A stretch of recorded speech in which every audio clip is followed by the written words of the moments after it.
October 2024, I make my first in-person appointment with my psychiatrist in November. My 75-year-old female therapist tells me that it's because he kept me on Zoom because he was so attracted to me. He didn't want to risk being in person with me, which further fed my crush, or as some of you like to say, my delusion. So then my therapist starts texting me in between our weekly meetings, asking me for advice on her other clients. And I was a new coach. I'd only been coaching for about a year, and I had just left my full-time job to be a coach full-time. And I was flattered that she would ask me advice on her other clients. I just thought, oh my gosh, a 75-year-old woman with a PhD wants my advice on what she should do with her clients. So then November rolls around, and I'm about to meet my psychiatrist in person for the first time. So I wear a really pretty dress, I do my makeup, of course, right? And I show up, and I get to talk to the office manager, we're having fun.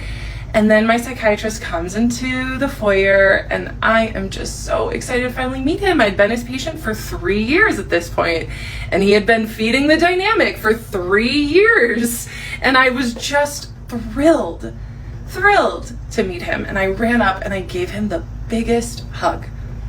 And you know what he did? He barely patted me on the back. It was the most awkward thing ever. But I am so glad that he did that. I am really glad, because this is what I mean. My psychiatrist was many things, but he was not stupid.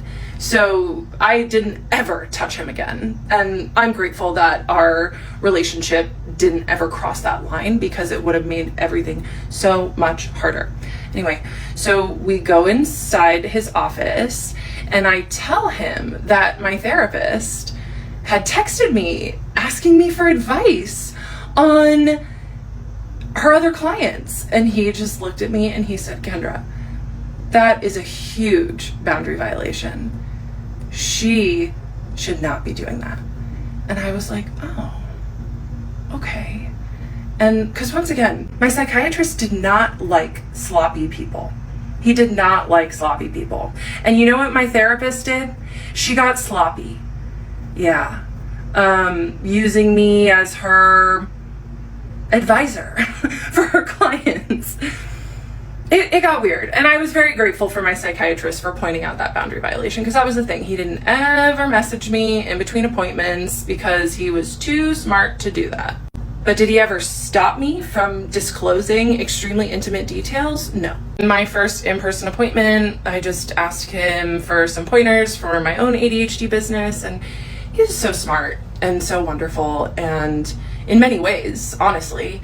And I was just so grateful that he was almost like a mentor to me in these moments. And I'll still treasure that about him. Because this is the hard thing with sophisticated predators, is that they're not all bad. Like, my psychiatrist helped me with many things, but he was using me for the whole time that I was his patient. And for that, I won't ever forgive him.